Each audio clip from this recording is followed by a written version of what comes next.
My name is Peter Jones, and I'm a senior in the college studying government and Spanish literature. Welcome to this evening's John F. Kennedy Jr. Forum at the Institute of Politics. Before we begin, please note the exit doors, which are located on both the Park side and the JFK Street side. In the event of an emergency, please walk to the exit closest to you and congregate in the park. Please also be advised that another event will begin promptly at 7:30 in the forum tonight. So at the conclusion of this event, we ask you please to take the Park side exit doors. Please now take a moment to silence your cell phones and join me in welcoming Harvard College undergraduate Issa Lashley.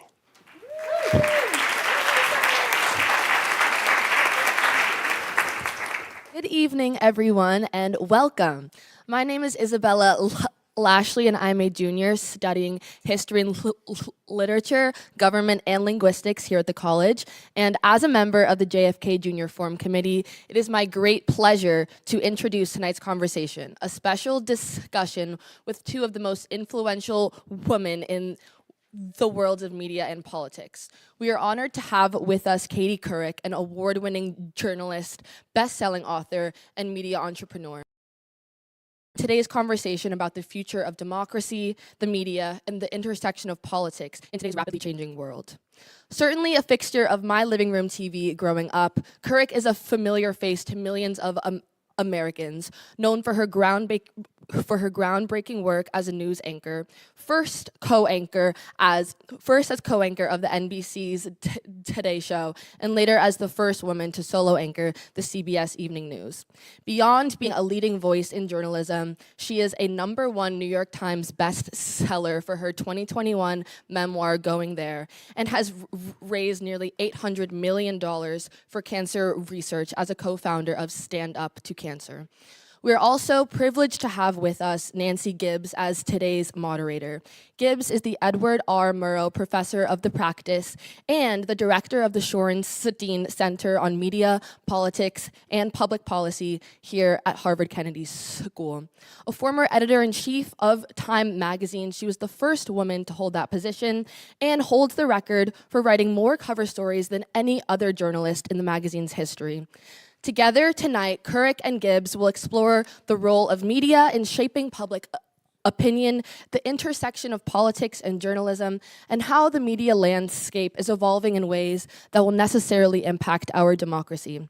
I'm sure we are all excited to hear their insights on the challenges and opportunities facing the media and its role in our collective future. So please join me in welcoming Katie Couric and Nancy Gibbs.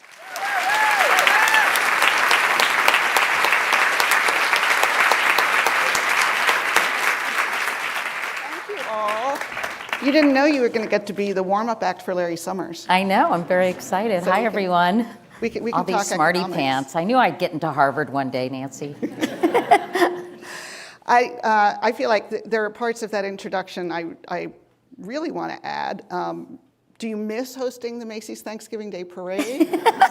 After 12 years, no. I didn't realize until I was refreshing that you were the first guest host of Jeopardy, one of the first female guest hosts. I was the first female guest host of Jeopardy, yeah. We're gonna do the first female thing later because that's relevant, but I always have to start with the news. And if there is, along with the headlines of the results of last week's election, that I have seen most, or maybe paid most attention to, is one obituary after another for the mainstream press, the traditional press, the corporate press, how once again it completely missed the story. And so you just have such an unusual perspective as someone whose journey from the heights of what we think of as the traditional media into the heights of now really the frontier of new media. I'm really curious about how you hear those criticisms and those assessments. Well, I think some of them are fair, but I also think our understanding of media has changed so dramatically. You know, I often say mass media has become an oxymoron. We are in an extremely fragmented media environment. So I think there is a lot of self-flagellation going on among sort of mainstream, quote unquote, legacy media organizations and wondering, I think this happens, by the way, Nancy, as you well know from your days at Time, I think it happens after every election, but it does seem particularly intense this go round. And I think it speaks to the fact that we are in these very separate media ecosystems, and I'm guilty as well. We're being fed algorithmically certain content that is giving us affirmation instead of information. And I, for one, because of my news sources, and despite the fact that all signs were pointing to a Trump victory, I think I kept thinking, well, this democracy issue is really going to have an impact on voters. Abortion rights will really have an impact on voters, because this was the kind of material and content I was ingesting. What's your news diet? What's my what? Your news diet. Where do you go? I have a very, I sound like Sarah Palin. I have a very wide, and let's see. I read constantly. I have a phone addiction, and it's really a serious problem, but that's something I'm going to talk with my therapist about. But I read the New York Times. I love the New York Times. I am in awe of the New York Times. And I read the Washington Post. This is all on my phone. This is why my screen time is like 18 hours a day. I read Politico, Axios. I read my own newsletter, of course. I am addicted to Instagram, and I get actually a lot of news and information from Instagram. And are you getting it from sort of traditional newsrooms? I get them actually from both. I read, Now This stuff, or Now This Impact, Now This, they have a million different feeds. I read the Washington Post Instagram feed, the New York Times Instagram feed. I've been pleasantly surprised by some of these new creators. There's something, I believe it's called Perfect Union, and I saw they were doing these longer pieces, and I was like, they were so good. They had Tim Walz sitting down with 3 farmers, I think they might have been from Pennsylvania. They were talking about agricultural policy. And it was, I actually saw Tim Walz interacting with these guys. They were undecided voters initially. And it was a pretty long piece. It might have been 4 or 5 minutes, and they had all these conversations, and they talked before and after about what they thought of him and if it changed their minds. And I really missed that kind of reporting. And I want to DM the people who run this site, and I think I commented, thank you so much for getting out there and talking to real people. Isn't that, and we're having interesting conversations with the Shorenstein board about, isn't the core function of journalism to go out and talk to people and find things out? Yes, definitely. And yet we're now talking about that as though this is some innovative, strange, anomalous activity. I know, it's true, and we were talking about this earlier today about the fact that clearly legacy media, and I think a number of outlets, the narrative is that we've lost the room, we've lost touch with the average person, and that newsrooms are run by well-educated coastal elites, and a lot of this is true, by the way. And I think that the news industry, I've seen these trends happening for a few years now, but it's almost as if people got slapped in the face and realized that the news landscape has changed dramatically. And I think you talked about this in Reliable Sources. I think 5% of voters get their information now from newspapers, and linear television news is really declining. The average age for a Fox News viewer is like 78 or something. For MSNBC, it's also 60s. And that's not that old to me anymore, but also CNN. So,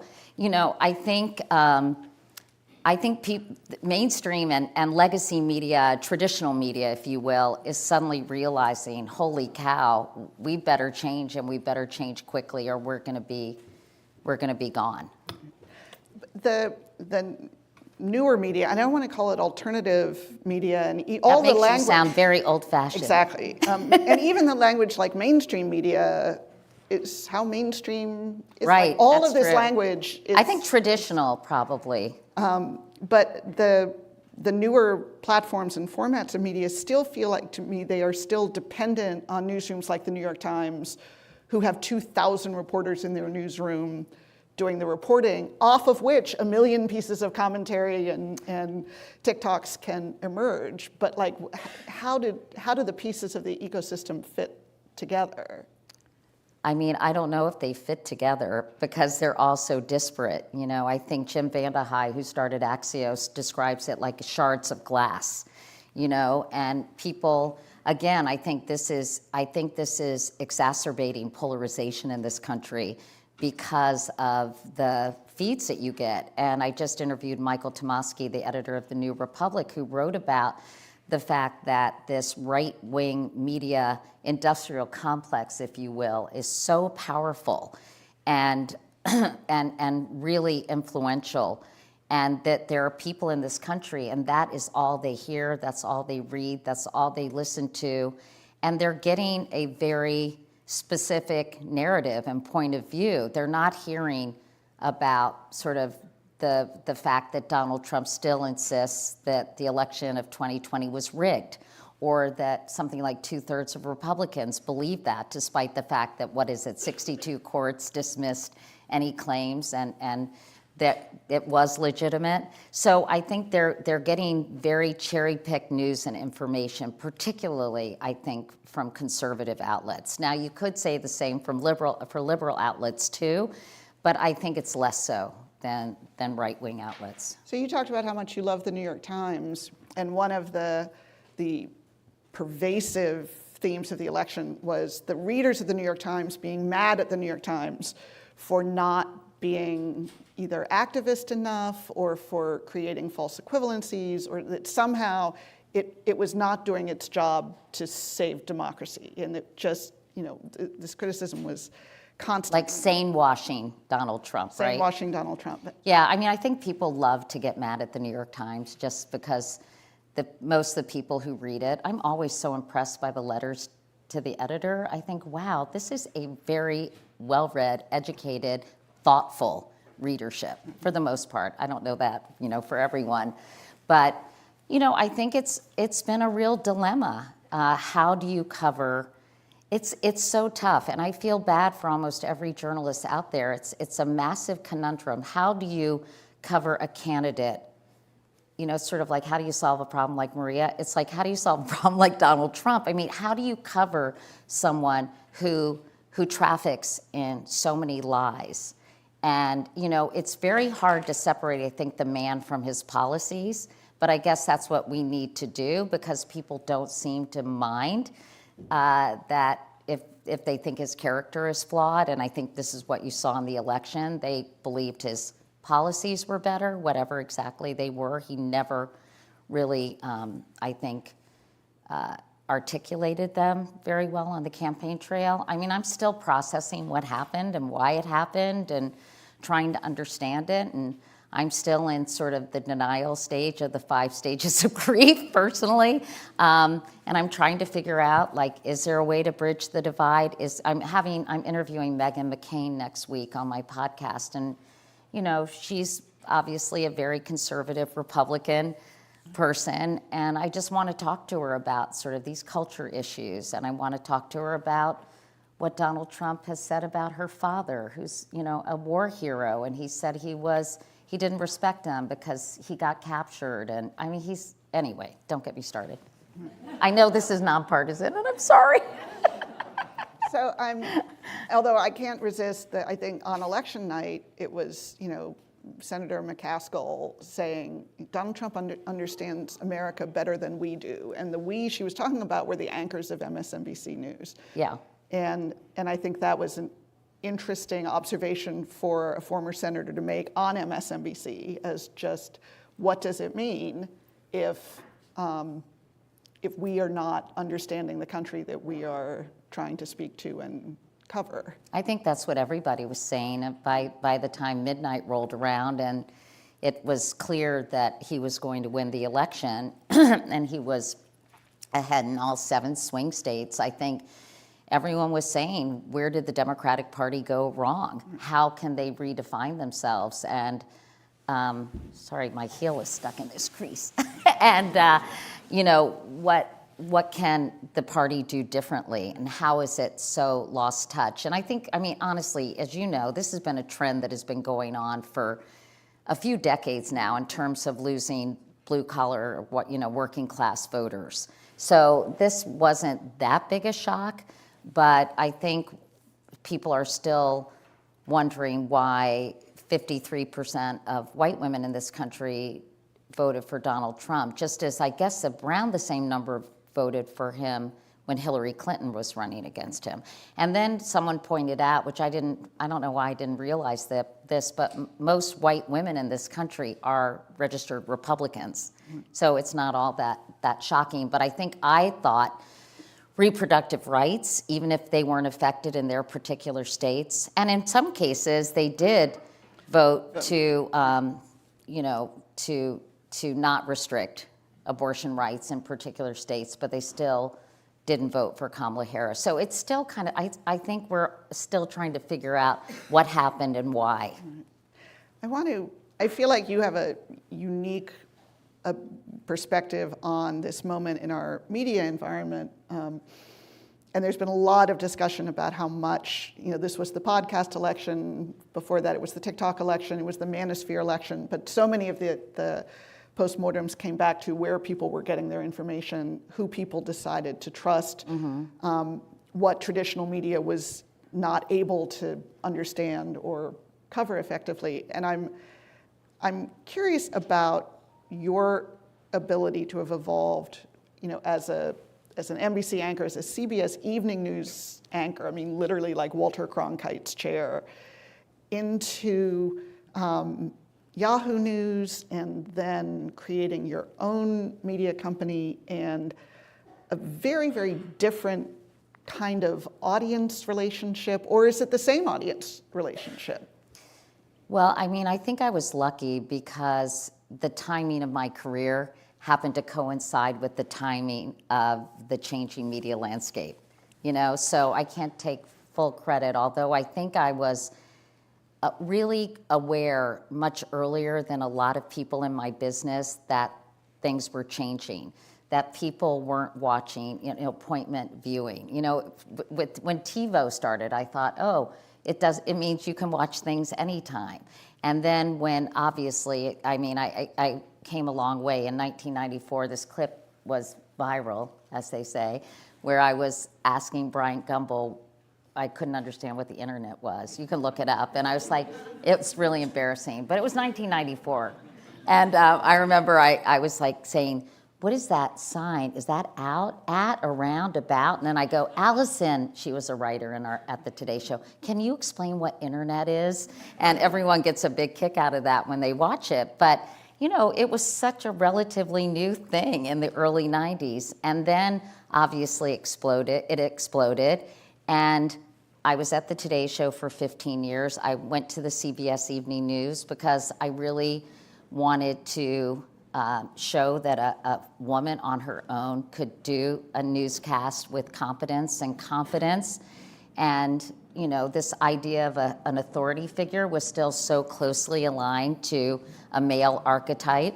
And so do you think you could change what it meant to be an evening news anchor? I thought I could, but I didn't really, I don't think. I think I tried to change the format too quickly, and I think it was shocking enough to see someone do the evening news that had lipstick on. And, everyone would say, oh, she doesn't have gravitas, which I decided is actually Latin for testicles. So I tried, and that was kind of a culture clash. You can read all about it in my book, available in paperback now. But after CBS, and when I was at CBS, I kind of saw the writing on the wall. We would do conventions or we would do big news events.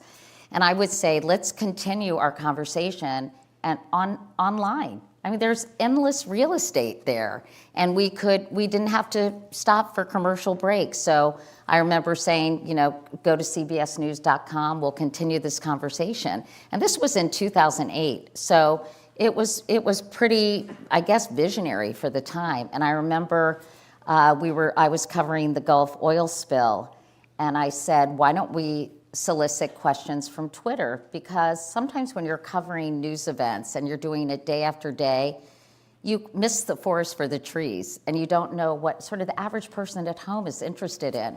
And I remember someone asking, how much oil is actually down there? And I said, that's a really good question. But I think the idea that I wanted to be interactive with our viewers. I wanted to serve the people I was, talking to. And I remember the number 2 guy, he's kind of a Darth Vader guy, I really didn't like him. He said to my producer, I think it's beneath the anchor of this CBS Evening News to be on the Twitter. And I was like, good Lord. And then I got the digital people. They were, 2 people working in digital. I kept trying to get them to do more. And usually like in a building across town in the basement. Yeah, they were sort of in the witness protection program. So I really wanted to embrace this technology that I thought was going to be so powerful. So when I left CBS, I did a syndicated talk show for 2 years, which really was not my jam. It was in the afternoon, and in fairness, the content people were looking for in the afternoon wasn't the content I really wanted to do. I may be sort of outgoing and kind of funny, but I'm actually a very serious person, and I care deeply about important issues, and I didn't want to do like Red Book's Hottest Husbands, which is the kind of stuff people want to see at that time of day. And so I did that for 2 years, and mercifully it was canceled. And then I thought, well, where is the puck going? The puck is not going to traditional television. The puck is going online, digital, podcast. So I started doing a podcast. And then I said to Marissa Meyer, Oscar Meyer, yeah, I always say Mara Meyer, Meyer, who was the head of Yahoo at the time, I said, don't you want to serve up content that's more interesting than the boy who lived on ramen noodles for 12 years? And she bought it. And so I went there because I thought, wow, wouldn't it be amazing if a big tech company understood media and combined media and tech and really gave quality content to people who were looking online for their information. The history of that romance didn't really turn out well anywhere. Well, I'm happy I had that opportunity. It was frustrating, because it's a long story, but the business model just didn't really work. Publishers were paying Yahoo to be on their homepage, so the people they were paying to do original content were basically buried. You couldn't find our work anywhere, and they were very slow to catch on to mobile, which is everything now. And so it was just very frustrating, because I think a journalist DNA and a technical person, they just are very different, and there wasn't a Vulcan mind meld when I thought there could be. So it would have been the most natural thing in the world for you to find some comfy landing spot where you just do specials for the network and do the stories you want to do and leverage the relationship that you had with millions of viewers. And yet you decide to start your own media company. Yeah. My colleague at my company said she's going to get me a t-shirt that says "Addicted to the Grind." I do love working. And I'm 67, but we started this when I was 61. I know I don't look it, do I? I'm kidding. I'm kidding. But I love my work. I'm passionate about storytelling. I'm passionate about synthesizing and distilling complicated concepts to make them understandable for people. I am insatiably curious, and I thought, why not? And honestly, I looked around and there wasn't a job I really wanted. I didn't want to go back to TV news. I think, honestly, TV news organizations probably didn't want me, because I'm kind of destabilizing when they have kind of their team. To have somebody like me get dropped in, I think would probably freak out a lot of people. And so I said to my husband, who Nancy knows, who has a background in finance, can we start a company? And he is really good at business. He's a very savvy businessman. And he said, sure, I'll help you and I'll work with you, because if I don't, I'll never see you. And so we work together, which is sometimes really challenging, but most of the time really fun. And so we started, I didn't want to name it Katie Couric Media because I thought, ugh, that's so egotistical and gross. But everyone said, you have to name it that because people know your name. And I said, okay, I will. So I looked on the homepage today, and the lead... The homepage? Old-fashioned, sorry. Above the fold. Yeah. Are you talking about the newsletter? No, or of the website? The actual website. Okay, nice work. Thanks for going on it. There you go. So I could have checked my Instagram. I know our motto for the newsletter is open it even if you don't read it, because we just want to have high open rates.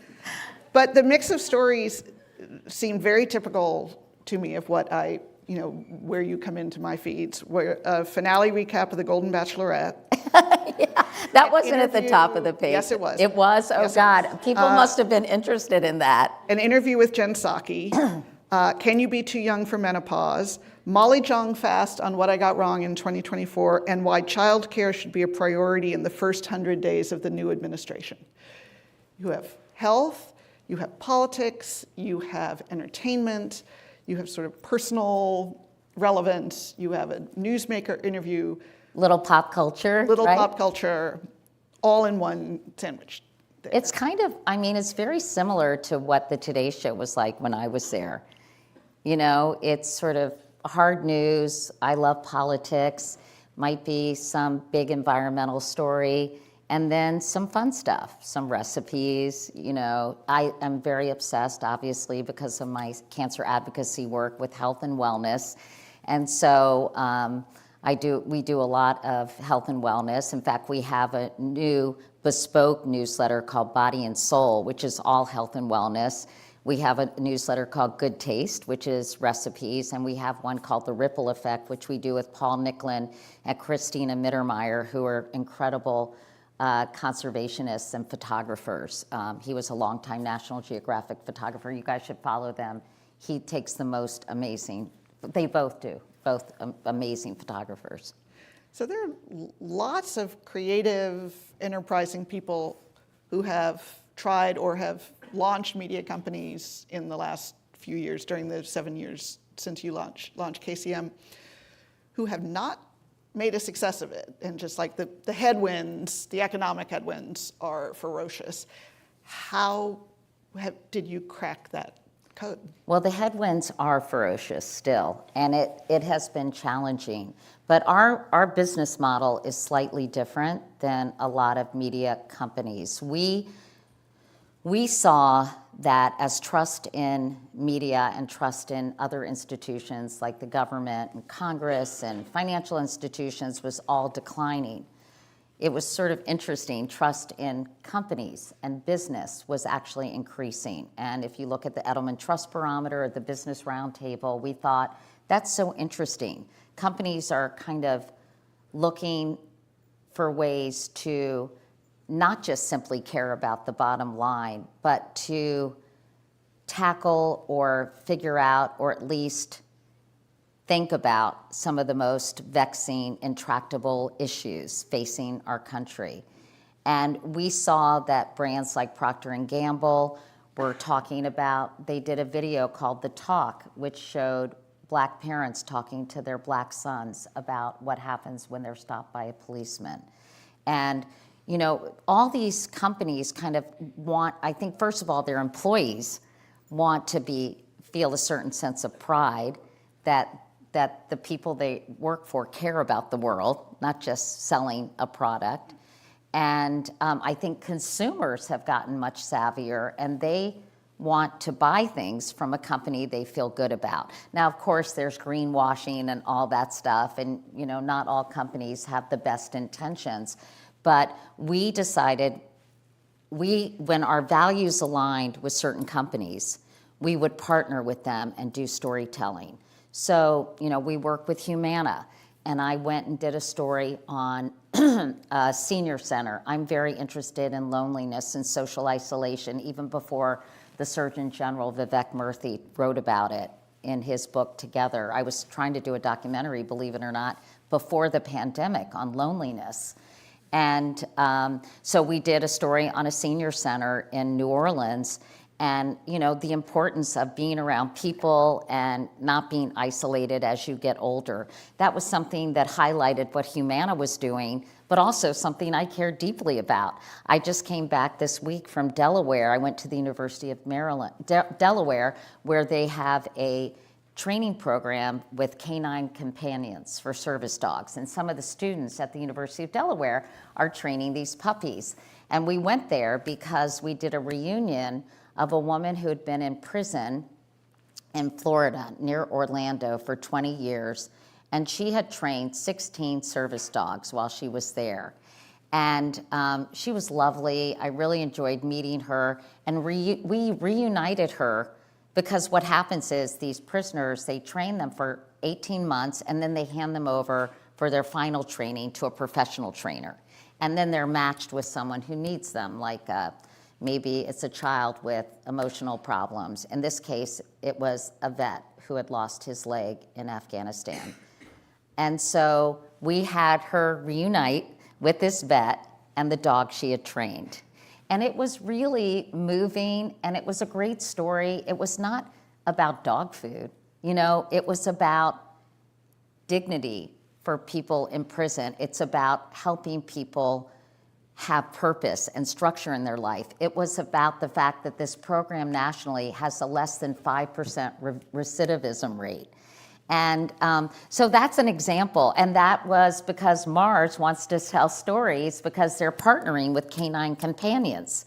So I see that kind of like as a win for everyone. And I could give you a million other examples of some of the stories we do, and everything isn't with a partner like that. I mean, I do plenty of political stories, and nobody wants to get anywhere near that if you're a brand. But it gives us enough money to basically pay the salary of 40 people who work for our company. And, I feel really good about that. What you just said about the political news is something that comes up all the time when we're talking about documentary film, where we're doing a lot of work. And I'm wondering if you're seeing one of our real concerns is that serious public interest filmmaking is jeopardized even if you can make the film, if no one wants to distribute it. How are you seeing that play out? Because you've been way ahead in documentary on some of the topics you talked about loneliness, but you were working on things like addiction to cell phones. That was kids. it. Yeah, I did. I started working in documentaries in 2014. I did a documentary called Fed Up about obesity in America, and the role sugar was playing, added sugar in everything, hidden sugar. And that did really well, and it was on Netflix. And I did a documentary called Under the Gun about gun violence, because I've covered so many school shootings from Columbine to Sandy Hook. And honestly, I was just fed up with the lax gun laws in this country, and I was furious. And I said, how can it be that how many little children are killed at Sandy Hook, and teachers and principals, and 92% of Americans and 74% of NRA members want stricter gun laws, and it just doesn't happen. And so we did that documentary. I got sued for $12 million personally, but that's a whole nother story. Luckily, it got dismissed, so phew. And then I did a documentary called Gender Revolution in 2016 about our changing notion of gender identity. 2016. Sometimes I'm a little early on things, but it was really, my daughter who went to Stanford, she came home and she said, when we're in class, we introduce ourselves. This was, several years ago. She said, we introduce ourselves and then we give our pronouns or preferred pronouns. Now it's not preferred, it's just pronouns. And I said, that's so fascinating, and I was reading stuff, and I said, something is really going on here in the culture. People are saying things like gender is a social construct. You know, what is happening? And this is me, somebody who grew up in a very binary world. And so I profiled everyone from a 5-year-old who was a transgender girl to a 70-year-old surgeon who had gender confirmation surgery at 70 and stayed married to her wife. And so why was I talking about that? Getting politically sensitive films screened. Yes. So, but anyway, so I love doing documentaries because I think they're just another kind of storytelling, and I think it allows you, you know, I remember Dr. Oz saying when he, not that he's like someone I quote regularly, but when I was being interviewed on his show for this documentary, he said something that I thought was really insightful. He said, "It's hard to hate up close." And I think that says so much about where we are in this country. And Brian Stevenson, who is my personal hero, you all must know who Brian Stevenson is because you're all smart and well-read. But, you know, he said, it's all about being proximate, you know, and I just don't think we're proximate to people. So, but to your question, getting back to that, Nancy, it's really hard now to do documentaries that aren't about cults, celebrities, or true crime.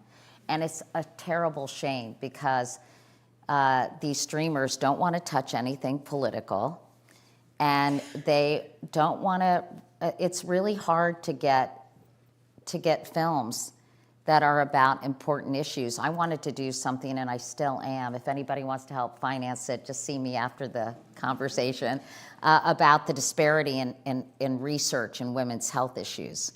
And the Women's Health Study in 1994 that Bernadine Healy oversaw, and how screwed up that was, and how, you know, I think it's something like 9 times the amount of money was spent on like erectile dysfunction than was spent on, that affects 18% of men, than premenstrual cramps that affect 90% of women. I mean, it's outrageous, honestly. No offense, guys. But so I, you know, I want to do that documentary, but I don't know if I can get it sold, you know, and it's so important, and I'm not sure there's going to be an appetite for that. So, you know, even Alex Gibney, who's one of the greatest documentary filmmakers of our era, our time, you know, he did a documentary about Benjamin Netanyahu, and Geraldine Dreyfus is going to talk about this tomorrow. She's going to be speaking, not for everybody, but to our little group. And, you know, nobody would buy it. And, you know, it's a really important documentary. And the same was true of another one called Of Medicine and Miracles. I mean, there are 1 million documentaries that are made and can't find a home. Of Medicine and Miracles was incredible. It was about this girl named Emily Whitehead. And I've known her since she was little. And she had leukemia, or a childhood, I can't remember if it was leukemia or lymphoma. And it was all about Carl June at the University of Pennsylvania, who discovered T cells. And Emily Whitehead was one of the first people who was cured of this cancer. It is an amazing film. They could not sell it. So there's this new platform called Jolt that I was trying to help them with, that a lot of filmmakers are trying to get their films placed on this site.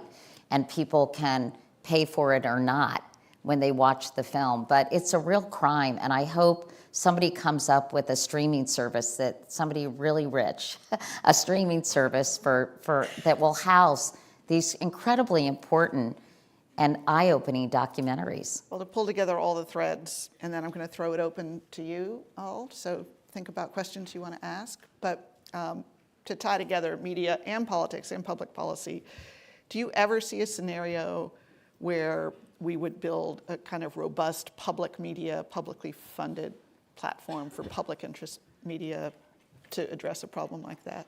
Isn't that PBS?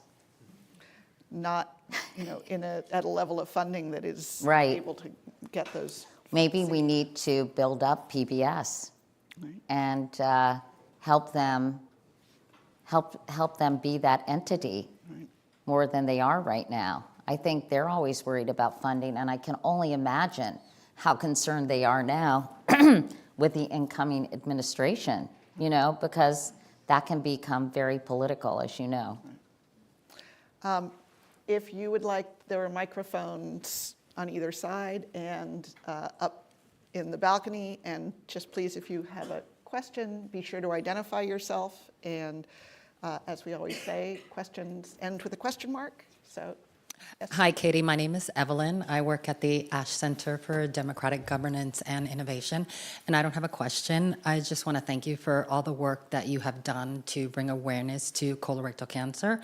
I am a 3-time cancer survivor, and I watched your colonoscopy on TV. Thank you. So thank Do you. you feel very close to me? Yes. So thank you. That's it. Thank you. Oh, that's so nice. Thank you for saying that. Yeah, that was, I mean, nothing says good morning like showing your colon on national television, right? So. But, you know, I should say that it is now referred to as the Couric effect of the impact that that had on people's awareness. And, you know, Betty Ford had a similar effect around breast cancer. Right, and alcoholism, right? And, you know, so this is life-saving. That willingness had, you know, really life-saving impacts. Well, I think I truly believe if you have a public persona and a platform, and you have the capability of saving lives. And I had become such an expert in colon cancer. My husband, some of you young people may not know, but when my husband was 41, he was diagnosed with stage 4 colon cancer and lived for 9 months. And our daughters were 6 and 2 when he passed away. And it was just life-shattering for me. And so I felt so powerless during that journey. You know, I'm a fix-it person. You know, I'm we'll figure it out.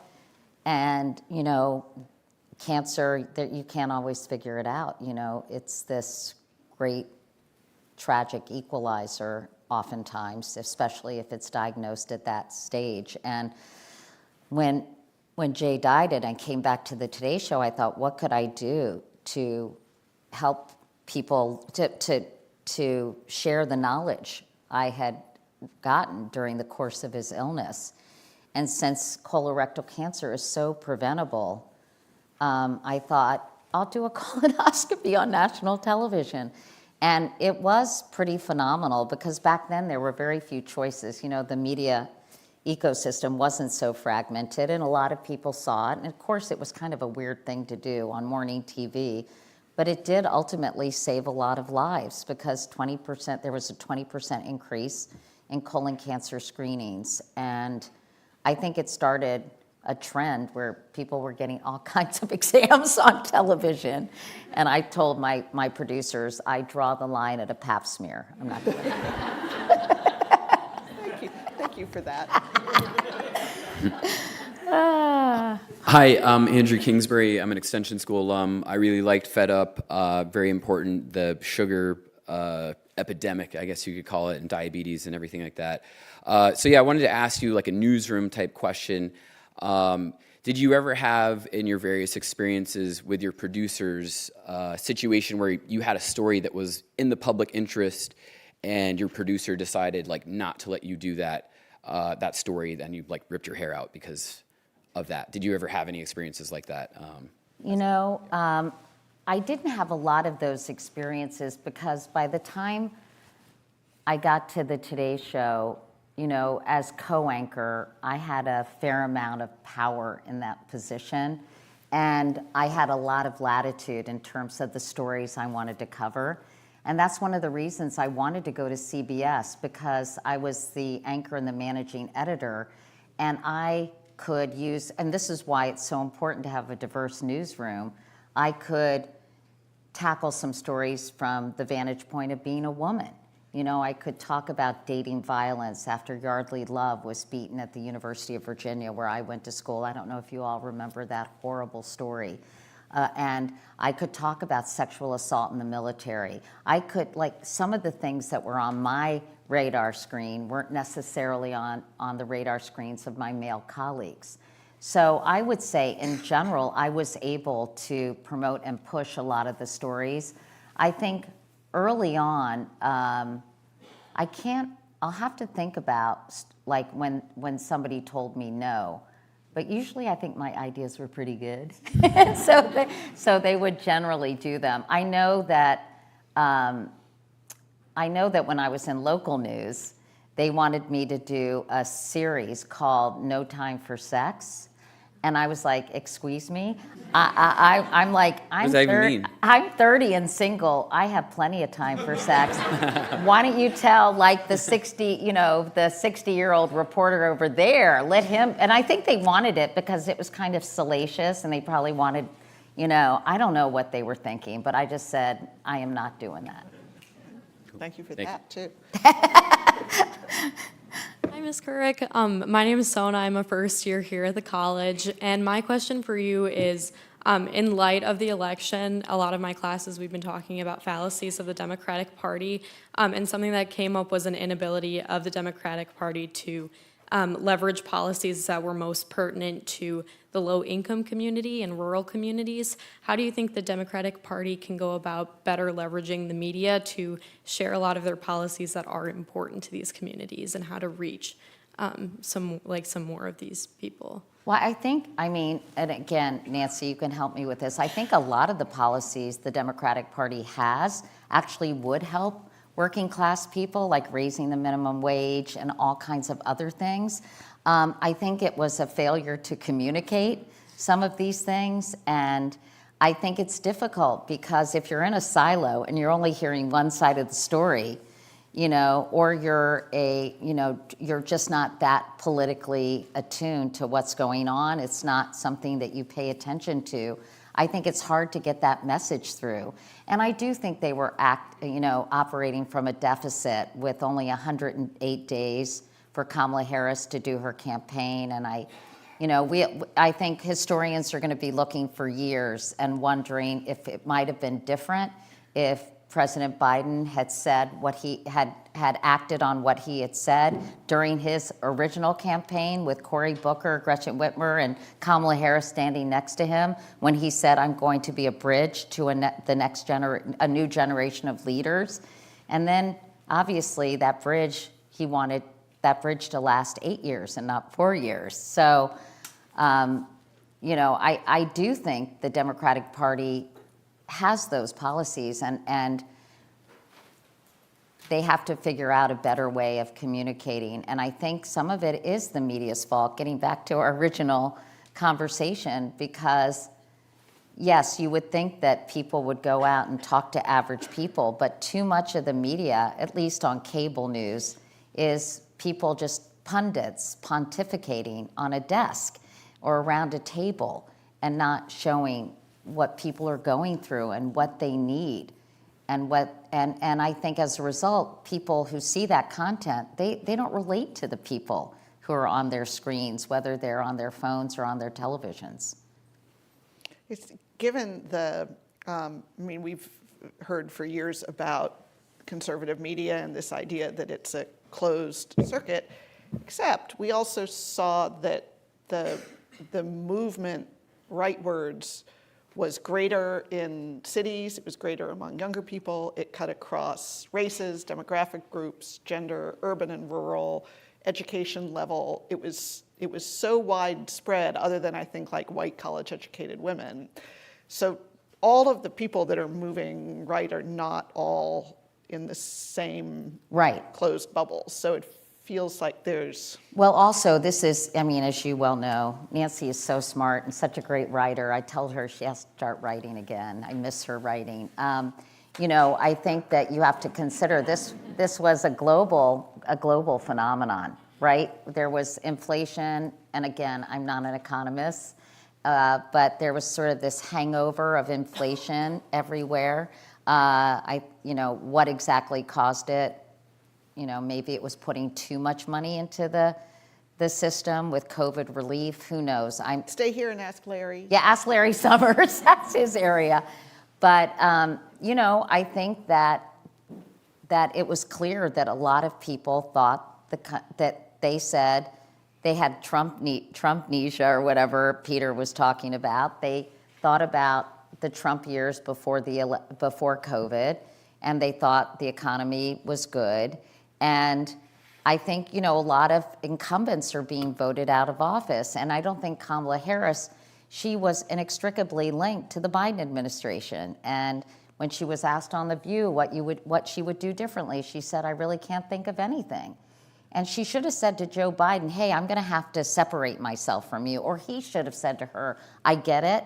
It was almost she was too afraid of hurting his feelings and separating herself from him. And I think it ultimately really hurt her. But, I think we can Monday morning quarterback till we're blue in the face.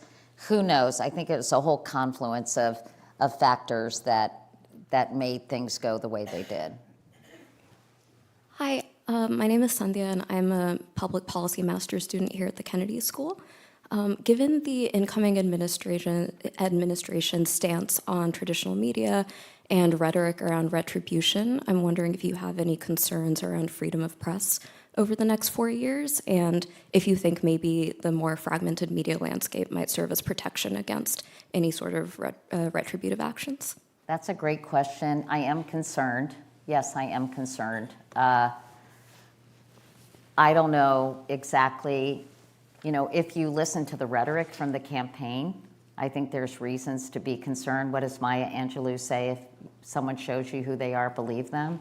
And so I think some of the threats against the press, saying that, ABC News, there should be action against them because they fed Kamala Harris the questions, which was ridiculous, or CBS because they edited parts of the interview she did differently, they should lose their license.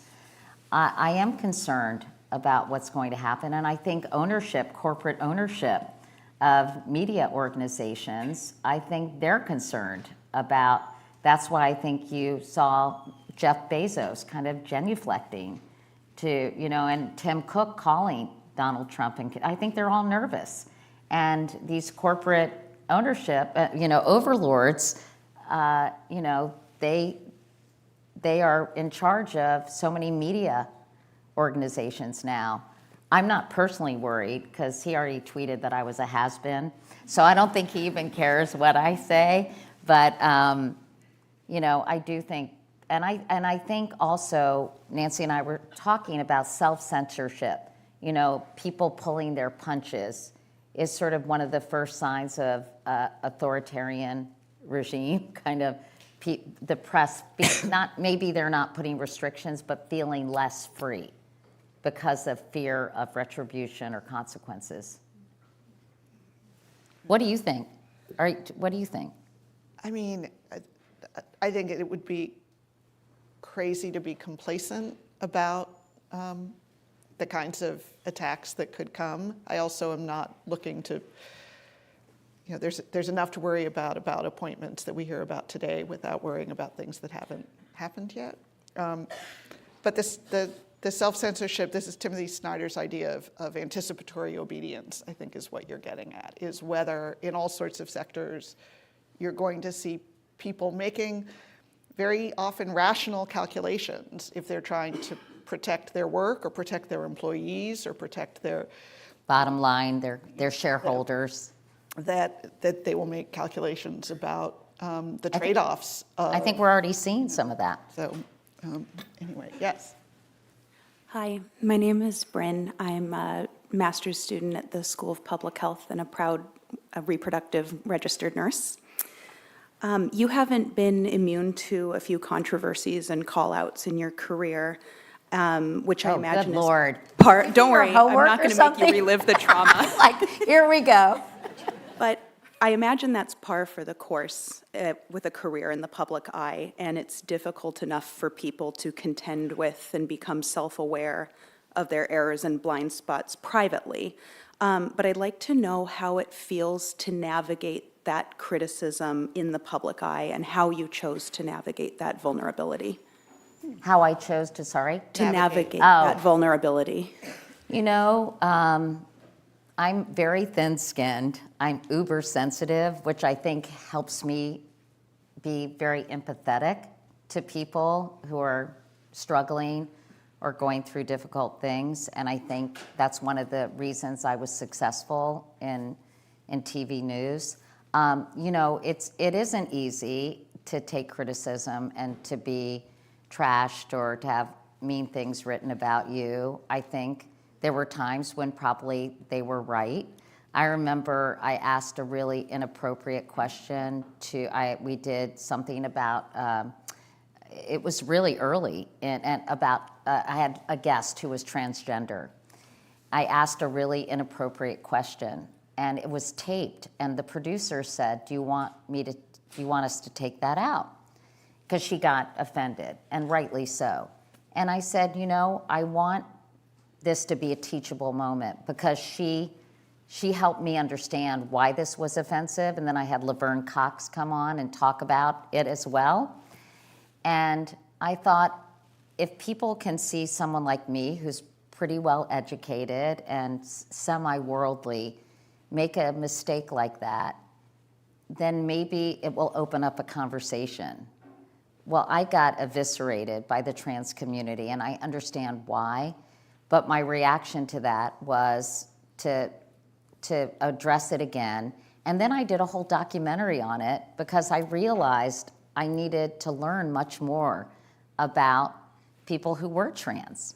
So I try to take criticism to heart when it's appropriate and figure out, well, how can I learn from it? But at times it's just mean, and I always, try to consider the source. I remember I wrote in my book this very funny episode where I was getting totally trashed when I was at CBS.